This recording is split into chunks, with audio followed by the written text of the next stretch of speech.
महाराष्ट्र में विधानसभा चुनाव को लेकर सियासी बिसात पूरी तरह से बिछ चुकी है। बटेंगे तो कटेंगे से लेकर एक है तो सेफ है नारों से माहौल बन चुका है, तो वहीं चुनाव में वोट जिहाद का मुद्दा एक बार फिर से चर्चा में है।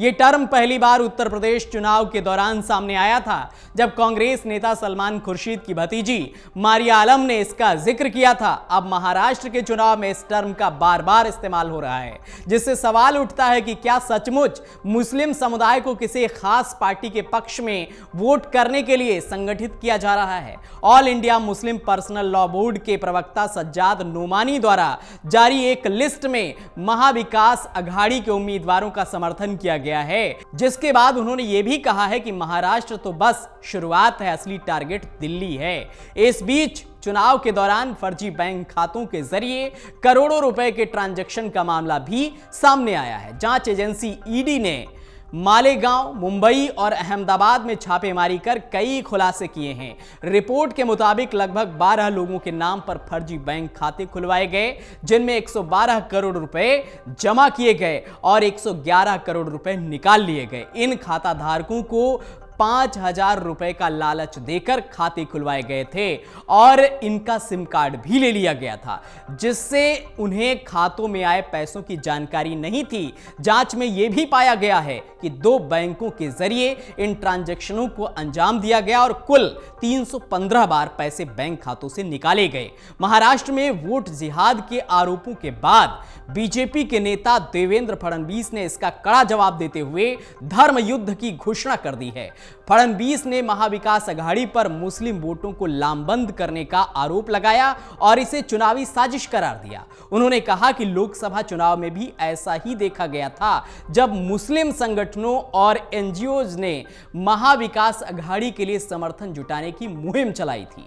फडणवीस ने दावा किया कि इस बार भी लगभग 400 एनजीओ सक्रिय हैं, जो मुस्लिम वोटरों को बीजेपी के खिलाफ लामबंद कर रहे हैं।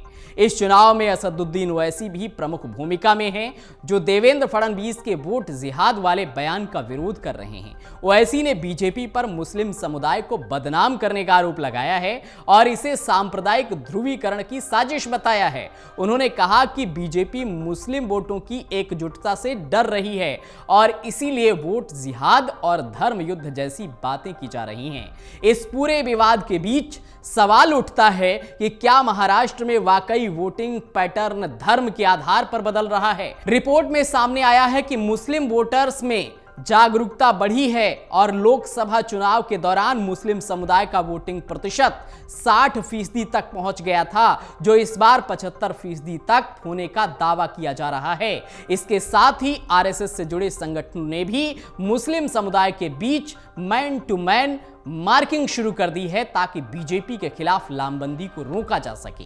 महाराष्ट्र चुनाव में इस बार विकास जैसे मुद्दों की जगह वोट जिहाद और धर्म युद्ध ने ले ली है।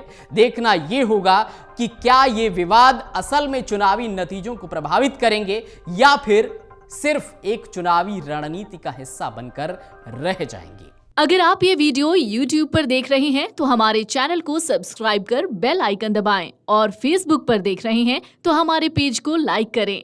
8 मिलियन प्लस सब्सक्राइबर, आपके इस भरोसे के लिए बहुत धन्यवाद। अगर आप ये वीडियो YouTube पर देख रहे हैं तो हमारे चैनल को सब्सक्राइब कर बेल आइकन दबाएं और Facebook पर देख रहे हैं तो हमारे पेज को लाइक करें। 8 मिलियन प्लस सब्सक्राइबर, आपके इस भरोसे के लिए बहुत धन्यवाद।